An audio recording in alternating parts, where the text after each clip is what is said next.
Are you working on your author career but struggling to get that first book published? Does the goal of being an author seem too lofty? Or thoughts of having multiple books and making a full-time living are as fantastical as living in Cinderella's castle? Welcome to Discovered Wordsmiths, a podcast where aspiring authors can be heard. Join Stephen Schneider as he finds and talks to authors you may not know, but authors that have gotten their foot on the author career path. Hear what they've done to get there and where they want to go now. Settle back. It's time for a bit of inspiration and advice. Come listen to today's Discovered Wordsmith.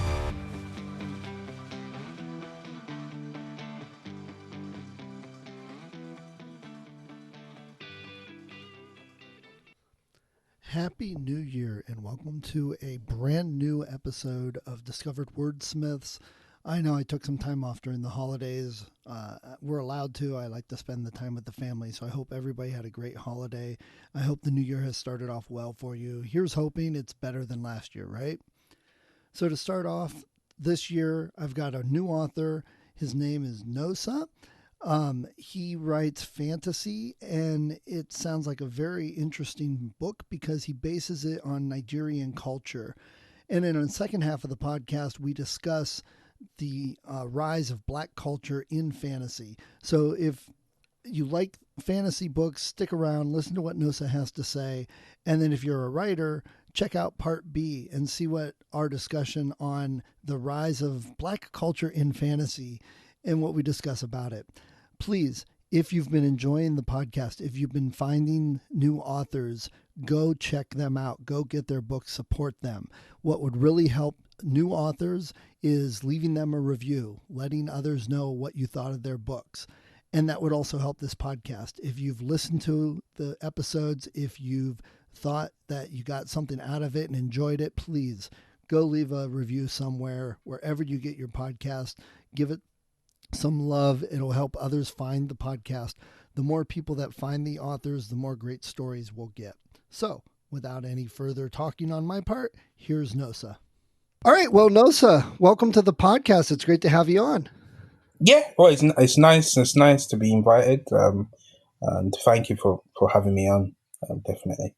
Yeah, I'm excited. We got some fun things to talk about. So to get started, tell everybody a little bit about who you are, where you're from, what you like to do, all the things about you care to share outside of writing. So I like I said, I'm Nosa. I am Nigerian descent. Currently live in the UK. My profession outside of writing is I'm an engineer. So like I study engineering at university. Obviously I've always had a passion for sort of storytelling and African history. So that's what led me to sort of writing about sort of fantasy set in pre-colonial / medieval Africa.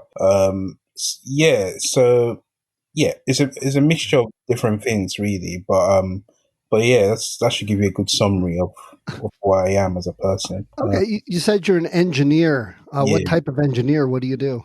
So I'm a mechanical engineer. So I tend to design buildings. That's my primary focus. So like just small stuff like that. Simple stuff, not too complicated. Yeah, like airports and residential apartments to like shopping centers and all types of buildings really. But that's so I tend to work with architects and people on a day-to-day basis when I'm working. So when people are playing Sim City, you kind of sit back and laugh, huh? Pretty much.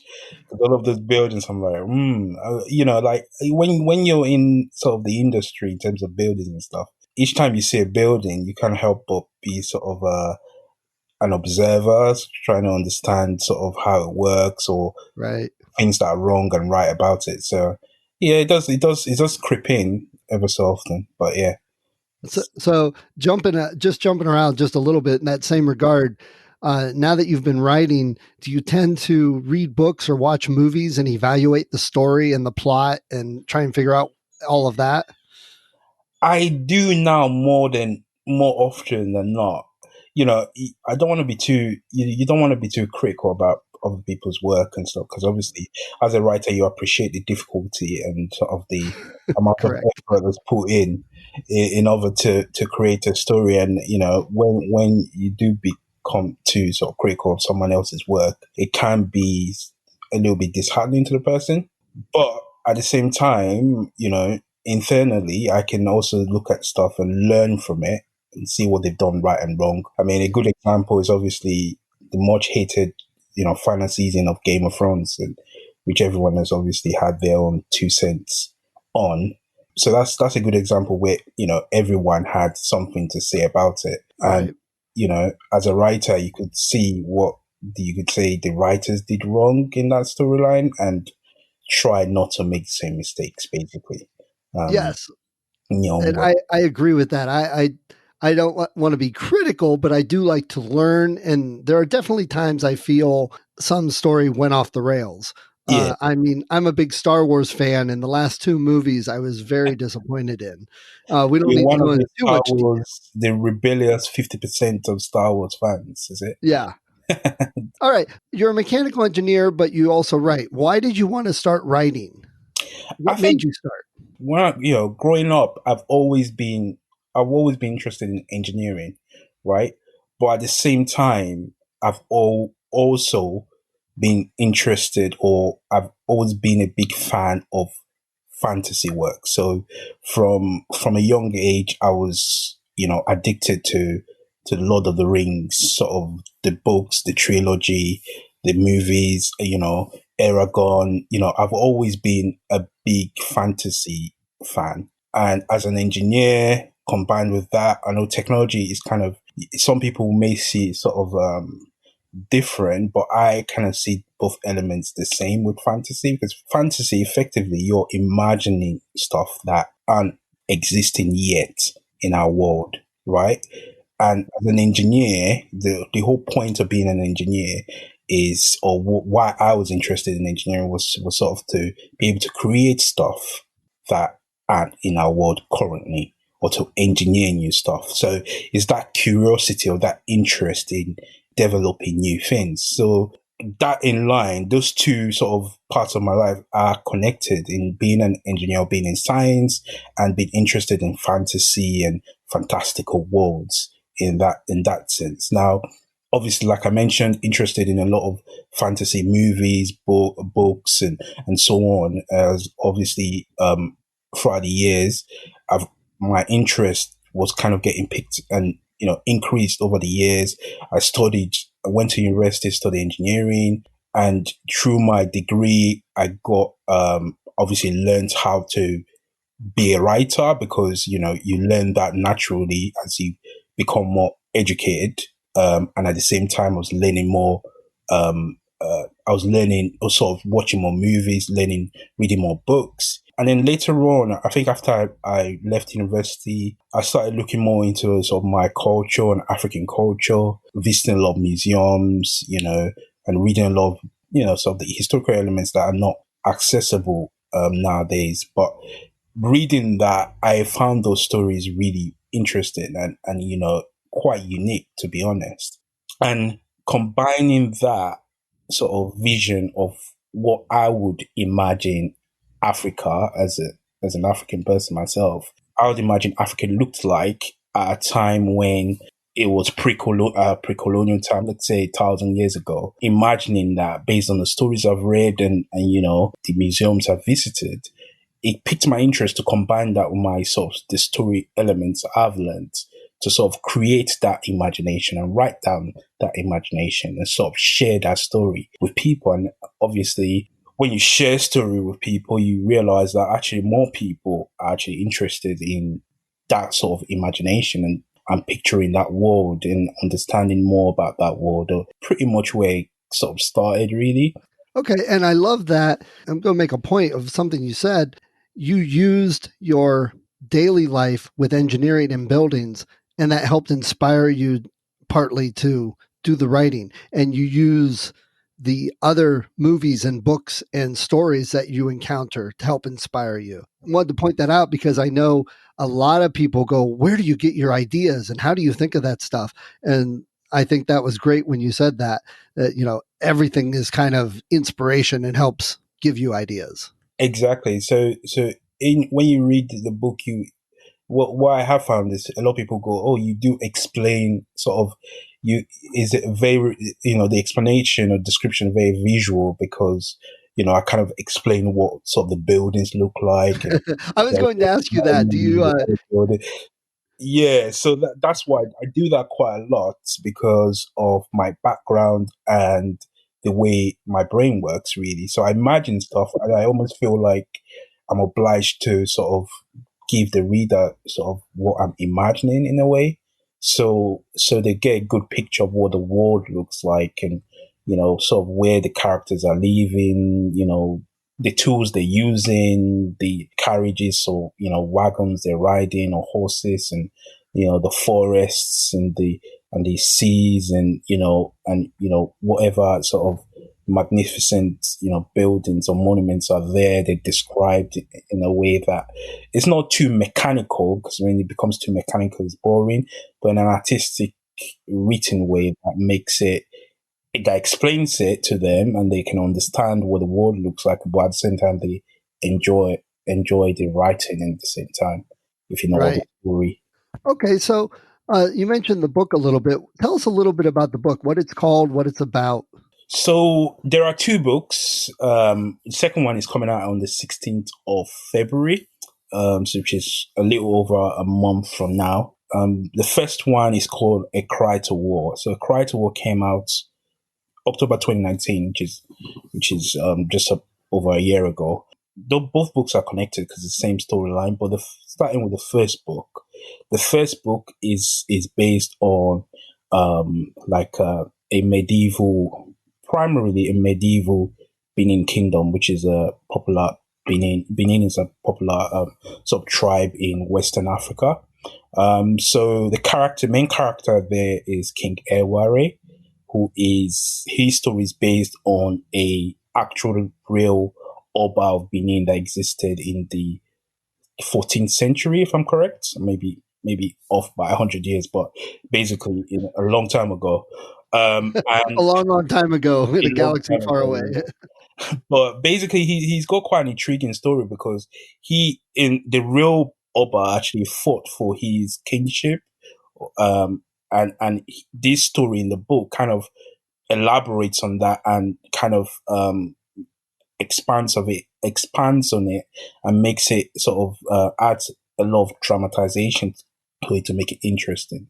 So effectively, in the book, you're watching this guy struggle with sort of he's the way the story starts is he's been king for about 20 years, and 20 years before the main story in the first book, his father died in a war, and he's been ruling for a certain amount of time, and he's struggling with this internal sort of battle as to whether or not to sort of seek revenge for the death of his father. And there is his wives and other people who have different opinions and are sort of trying to coerce him to do certain things for their own benefits. And basically around that is where the main conflict starts, because the main conflict is both internal and external in terms of him sort of seeking revenge, whether or not he wants to seek revenge. Internally is an internal conflict, but externally is whether or not he does that seek revenge or causes a war or whatever. From the title, you could probably guess where the story is going. But, there are other elements of the story that actually expand on that. But at the same time as all of these sort of conflicts are happening in sort of the human elements of the story, you've got a supernatural element that's happening in the forest, that, the old gods are coming back, and they're creating their own sort of mysterious beasts that are seeking to sort of destroy what is a time of peace and relative harmony. So it's a mixture of, sort of different elements there. And that story culminates in, betrayal, People betray each other. There is war, of course. There's political intrigue between the different kingdoms. There is obviously the mythical forest and all the magical elements that kind of happen in that environment, and so on and so forth, which carries the story, to the end of that book. And then the second book, which is called A Dance with the Gods, A Dance for the Gods, sorry. So Dance for the Gods is a continuation of the story, but the theme is slightly different because from the title, Dance with the Gods is more of the how do I put it, more supernatural conflicts and the belief systems of each of the characters, which gods they want to choose to believe in, and the influence of foreign religions, what those foreign religions would have on the cultures of the people, or the sort of the traditional people in what in this book is sort of the African geographical area, and also, you've got the supernatural elements and the mythical beasts and all of that sort of taking place at the same time. So yeah, it's quite I think it's an intriguing story. But yeah. So it definitely sounds very in depth with some political items and a little religion in there. Yeah. So I guess, not just focused on the action and the fighting. What made you want to write this particular book, this type of book? I think we've as an African, we're very religious. So principally in Nigeria, we're more or less split into two. So you've got the southern half of Nigeria is mostly Christian. The northern part is mostly Muslim, right? If not almost 100% Muslim. So religion is a very, very big thing in Nigeria, especially most of Africa, to be honest. But what well, how do I say it now? As religion is a big thing, people don't like, sort of talking about it in a sense of asking questions about why we carry certain beliefs and what those beliefs mean for us in terms of how we live our lives and the decisions we make, and the conflicts that arise due to those beliefs. We never really ask those questions, right? So in this book, essentially, you've got a sort of a dynamic here between what really is the traditional beliefs, i.e., the in this book, the traditional believers serve the local gods, i.e., Olokun, Ogun, those traditional sort of West African gods, which both exist in the book and in the real world as well. But in the second book, there is the injection of a foreign fictional religion, right? And that foreign fictional religion, kind of tests, the people's beliefs in their own traditional gods, and in a way that some of them, sort of completely changed their beliefs. Some of them questioned it. And some of them decide to stay with the traditional gods. And in some cases, it caused conflicts and a lot of things arise from it. But it wasn't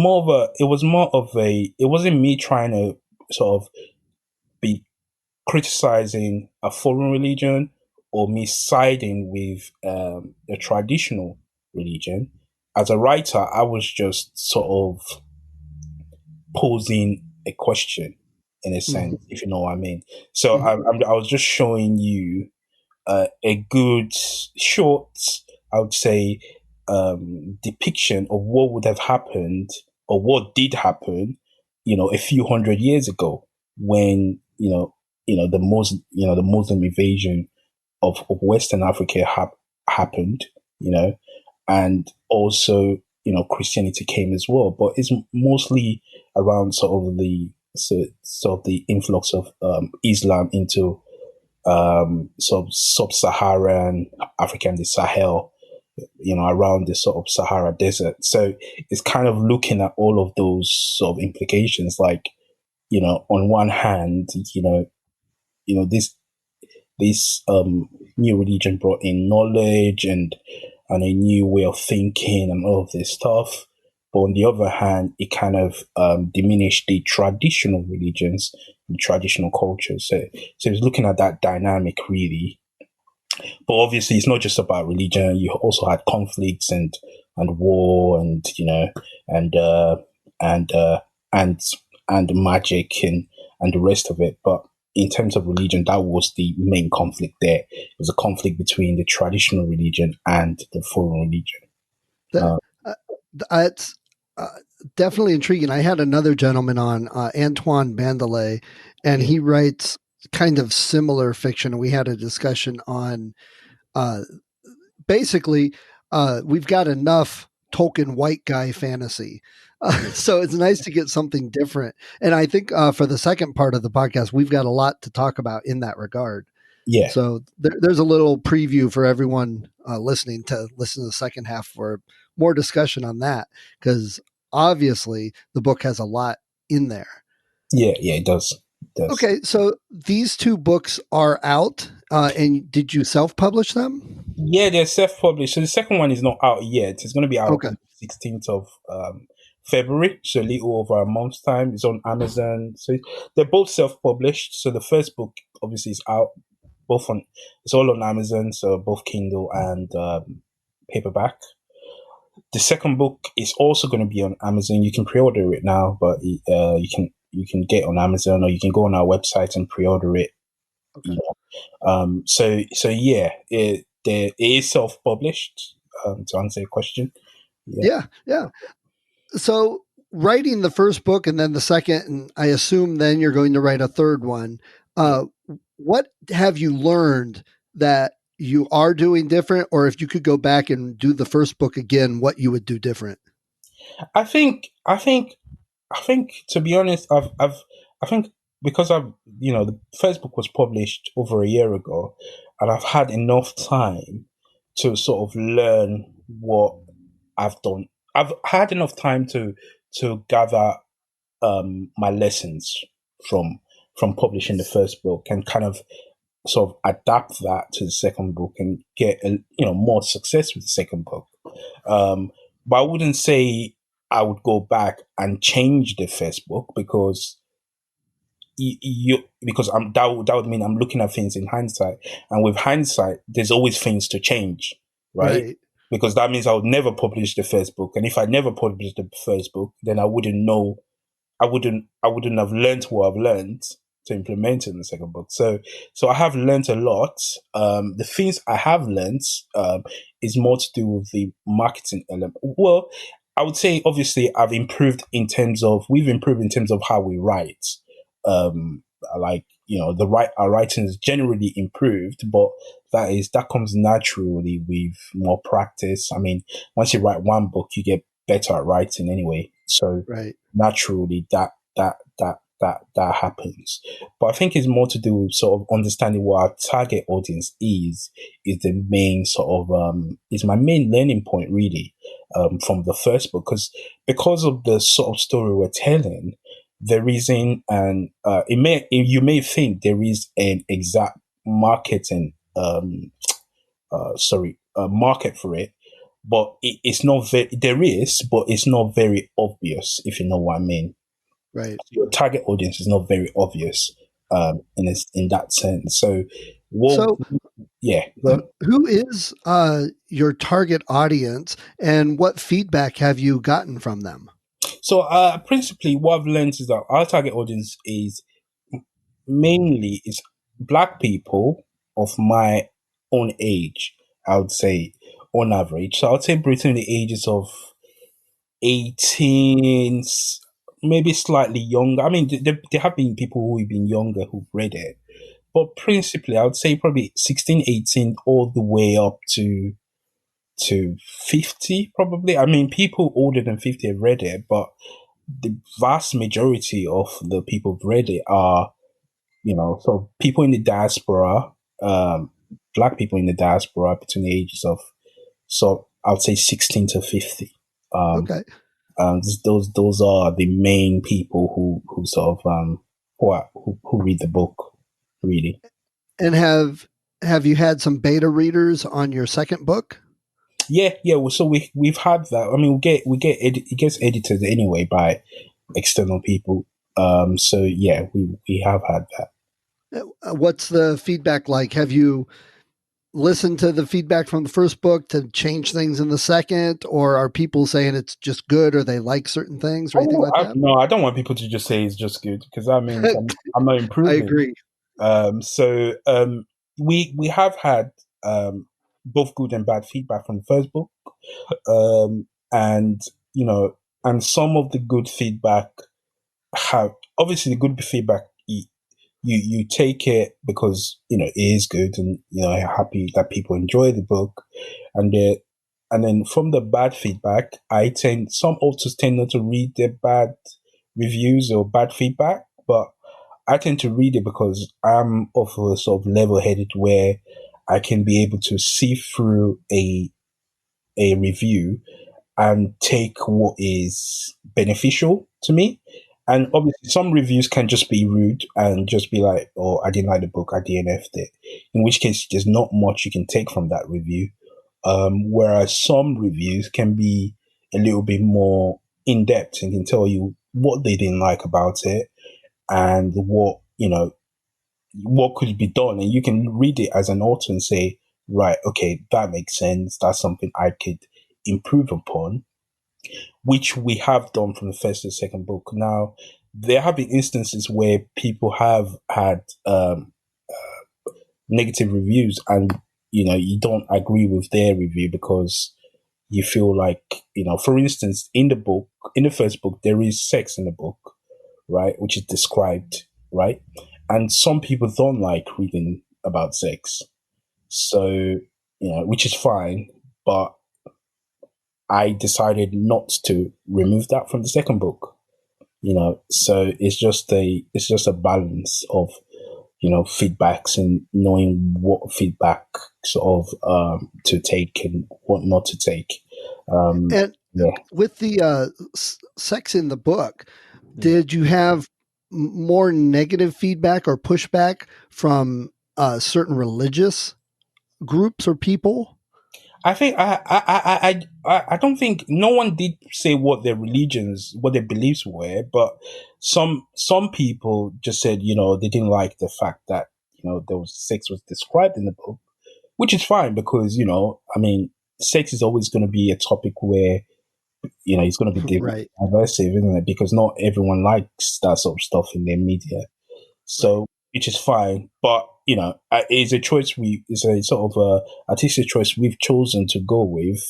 I mean, it's not like the book is not soft porn or anything. It's just got like 3 or 4 scenes in the entire book. It's with some sex in it, so it's not a lot, but it's just some people just don't like it in any like Tolkien. He never had any in his books, right? So like different people are different. So some people don't like reading that sort of stuff. Right. And on the flip side, we've had people who've told us specifically that was one of the parts they enjoyed in the book. So, well, that's one of the nice things about self-publishing is you get to make the choice rather than being told by an agent and publisher whether you want to leave it in or not. Exactly. So, and then also that allows you to define your ideal reader. Like you said, if there's sex in there, you're not going to be targeting 12-year-olds. Yeah. But also, people who are in their 70s may not enjoy it as much. Exactly. And that's pretty much what we've found really, is that, you will find people who read it and wouldn't like it. And there are people who read it and would love that particular element of it, so it's just, you can't win everybody. So you just need to right. You just need to market it to the right people, really. So Right. So, Nosa, let me ask you. You've mentioned a few different books and authors. What are some of your favorite books and favorite authors? favorite authors currently or past and current, I would say obviously Lord of the Rings are kind of the granddaddy of fantasy, really. So that's there. You've got the Ice and Fire series, ongoing series, all five books by George. I think he's definitely one to watch out for. I think everyone would pick his books anyway. You also have people like N.K. Jemisin. She's good. You have I've forgotten Jordan Ifueko. She wrote Ray Bearer. Ray Bearer is one of my sort of new fantasy favorites. That's also a really good book. So Dune, yeah, Dune by Frank Oh, yeah. Herbert. Herbert. Yeah, that's a really good one. I've been getting into Joe Abercrombie. Uh-huh.